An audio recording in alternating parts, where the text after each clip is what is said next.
Amazing. तुम जिस तरह लोगों को और जगह को कैप्चर करते हो ना, कमाल है आजिर। मैंने समंदर कई बार देखा है, लेकिन जब तुम्हारी नजरों से देखो तो इसकी खूबसूरती 10,000 गुना बढ़ जाती है। अब मुझे तुम पर और गुस्सा आ रहा है। तुम अपना कोई भी प्रोग्राम मुझसे शेयर नहीं करते आजिर, जबकि मैं सारी दिन की डिटेल्स तुम्हें बताती हूँ। तो तुम्हें किसने कहा शेयर करने को? इंसान की जिंदगी में कुछ तो प्राइवेट होता है ना, हर बात शेयर करने वाली नहीं होती। इसका मतलब है कि तुम मुझसे और भी बहुत कुछ छुपाते हो, यही बात है ना? सना, तुम भी ना, क्या हो गया तुम्हें?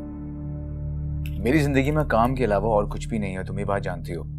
जिस दिन कुछ हुआ, सबसे पहले जानने वाली तुम ही होगी। वैसे काम के अलावा और कौन है तुम्हारी जिंदगी में? बाबा है, कामी है,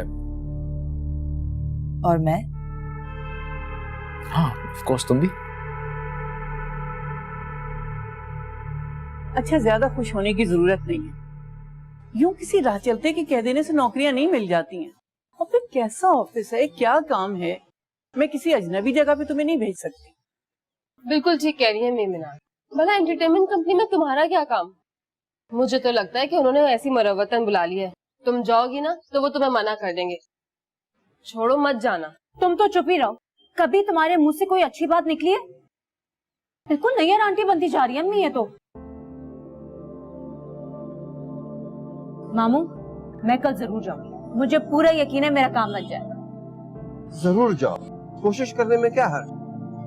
और अगर तुम्हें वाकई नौकरी मिल जाती है तो फिर मेरी तरफ से एक ट्रीट पक्की समझ। गाजी, तुम उल्टे सीधे ख्वाब मत दिखाया करो उसे। अरे आयशा बाजी, आप तो बिला वजह परेशान हो रही हैं। लाजमी सी बात है, पूरी तसल्ली के बाद ही नौकरी करेगी। वैसे भी मौजज़े इस दुनिया में इंसानों के साथ ही होते हैं, फरिश्तों के साथ नहीं होते। क्या मतलब? मुझे नौकरी मिलना मौजज़ा होगा? आपको मेरे टैलेंट पर शक है? नहीं, लेकिन इस एंटरटेनमेंट की कंपनी की अकल पे थोड़ा थोड़ा सा शक है।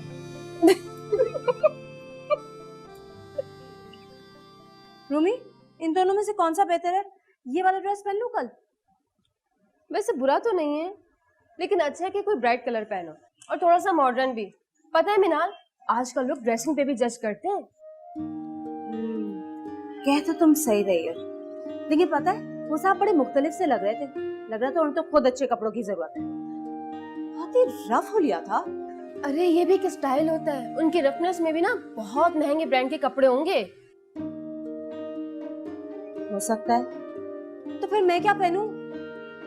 वो मेरा ब्लू ड्रेस पहन लो ना, जो नैयर आंटी लेकर आई थी। बहुत ही अच्छे आउटलेट का है वो भी। जी नहीं, मेरे पास भी बहुत अच्छी जगह के कपड़े हैं, और जरूरी नहीं कि लुक्स पर ही काम दिया जाए। बहुत सी जगहों पर टैलेंट की भी कदर होती है। जी नहीं मिनाल, मीडिया में ना सिर्फ लुक्स ही काउंट करती हैं। अरे वहाँ के ऑफिस का मॉल ना एक आम ऑफिस के मॉल से बिल्कुल मुख्तलिफ होता है। रूमी, तुम मुझे डरा रही हो। मैं ऑलरेडी इतनी नर्वस हूँ यार। मैं तो तुम्हें हर तरह की सिचुएशन के लिए तैयार कर रही हूँ। अब देखो ना, एक एंटरटेनमेंट कंपनी में कॉमर्स ग्रेजुएट का क्या काम? वहाँ तो actors, model, script writer, concept writer, editor का काम होता है। अरे यार रूमी, ये कॉन्सेप्ट राइटिंग का काम तो मैं जबरदस्त कर सकती हूँ। एक से बढ़कर एक आइडिया है मेरे दिमाग में। तुमने कोई काम कर लिया और मैंने देख लिया। बस अपनी ड्रेसिंग और लुक्स पे तवज्जो दो बस। और बालों में ना सुबह कर्ल्स भी डाल लेना। ये अपने बकवास के आइडियाज अपने पास रखो। पता है मुझे कैसे तैयार होना है। अरे बकवास आइडिया नहीं है ये, बहुत अच्छे आइडियाज हैं।